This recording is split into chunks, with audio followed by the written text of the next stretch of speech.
ছোটবেলায় মক্তবে ধর্মীয় শিক্ষার একটা ব্যবস্থা ছিল, যেখানে কোরআন শিক্ষা হতো, পাশাপাশি নৈতিকতার শিক্ষা পেত এবং আলেম সমাজ অত্যন্ত যত্ন সহকারে কিন্তু এই শিক্ষাটা আমাদের সর্বস্তরের মানুষকে দিত।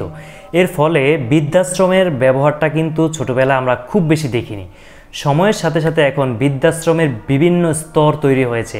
আধুনিক বৃদ্ধাশ্রম, সাধারণ বৃদ্ধাশ্রম, বিভিন্ন এলাকাতেই কিন্তু এটা ভরপুর। এর মূল কারণ হচ্ছে আপনি সন্তানকে প্রচলিত যে শিক্ষা ব্যবস্থা, যেটাকে আধুনিক শিক্ষা বলা হয়, সেটা দিচ্ছেন। আসলে সেটা আধুনিক নয়, মূলত সর্বাধুনিক শিক্ষা ব্যবস্থা ছিল মক্তব শিক্ষা ব্যবস্থা, যেটা থেকে যখন আপনার সন্তানকে সরিয়ে এনেছেন আপনি কিন্ডারগার্টেন সহ বিভিন্ন বিজাতীয় শিক্ষা সংস্কৃতিতে আপনি প্রবেশ করিয়েছেন এবং সেটাকেই নিজেদের সংস্কৃতি মনে করে নিয়েছেন, তখন থেকেই আপনার সন্তান কিন্তু অধঃপতনের দিকে চলে গেছে এবং সে অনেক উচ্চ পর্যায়ে ডিগ্রি অর্জন করে জজ, ব্যারিস্টার, ম্যাজিস্ট্রেট বিভিন্ন পর্যায়ে চলে যাচ্ছে, কিন্তু আপনাকে সে বৃদ্ধাশ্রমে রেখে আসছে। তো আপনি এত কষ্ট করে আপনার সন্তানকে এত উচ্চ পর্যায়ে নিয়ে গেলেন, কিন্তু আপনাকে বৃদ্ধাশ্রমে রেখে আসলো, কী লাভ আপনার? এজন্যই সর্বপ্রথম চেষ্টা করুন মক্তবের যে শিক্ষা ব্যবস্থা নীতি নৈতিকতার বিষয়ে কোরআন শিক্ষার পাশাপাশি যেটা দিয়ে থাকে, এই শিক্ষাটা যাতে অবশ্যই আপনার সন্তান পায়।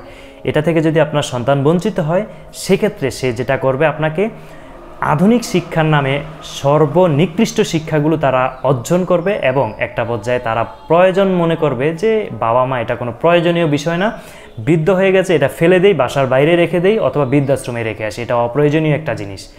কিন্তু আপনি যদি তাকে ধর্মীয় শিক্ষায় সঠিকভাবে গাইডলাইন করে ছোটোবেলায় প্রাথমিক স্তরে তার ভিতরে ঢুকিয়ে দিতে পারেন, আপনি বৃদ্ধ হবেন কিন্তু সন্তান আপনার প্রায়োরিটি অনেক বেশি দিবে এবং সে মনে করবে যত বৃদ্ধ হচ্ছে আমার বাবা মায়ের মূল্যায়ন তত বেড়ে যাবে।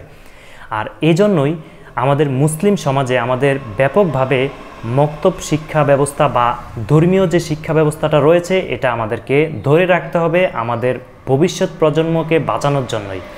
আর পাশাপাশি আপনি আধুনিক শিক্ষাটায় অবশ্যই শিক্ষিত করতে পারেন, সেটা সেকেন্ড ক্যাটাগরিতে রাখবেন।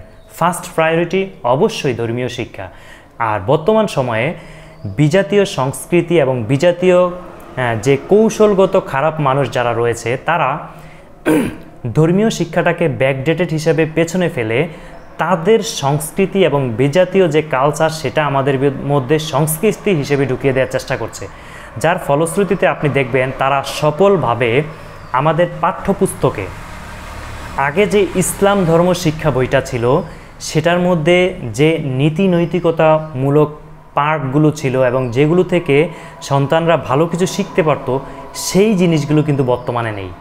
আপনি ইসলাম ধর্মীয় যে শিক্ষা ব্যবস্থা, সেখানেও দেখবেন ঢোল তবলা সহ বিভিন্ন যে বিষয়গুলো আমাদের ধর্মীয় সংস্কৃতির সাথে যায় না, সেগুলোকে তারা সম্পৃক্ত করে দিয়েছে।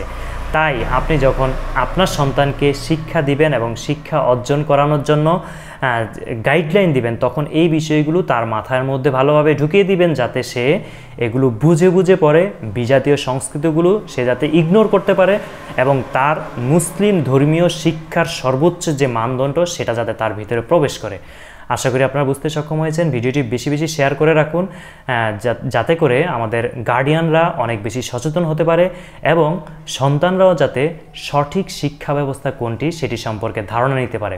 এবং আরেকটা বিষয় বলে রাখি, আমাদের সংস্কৃতি কিন্তু, বাঙালি সংস্কৃতি মানে কিন্তু অশ্লীলতা নয়। বাঙালি সংস্কৃতি মানে সর্বাধিক শালীন, সুন্দর, সভ্য সংস্কৃতি, কিন্তু সেটাকে কনভার্ট করার চেষ্টা করছে পশ্চিমা সহ পার্শ্ববর্তী বিভিন্ন দেশ। এজন্য আমাদের এই বিষয়ে সচেতন থাকতে হবে, যাতে করে সঠিক ধর্মীয় শিক্ষাটি আমরা অর্জন করতে পারি।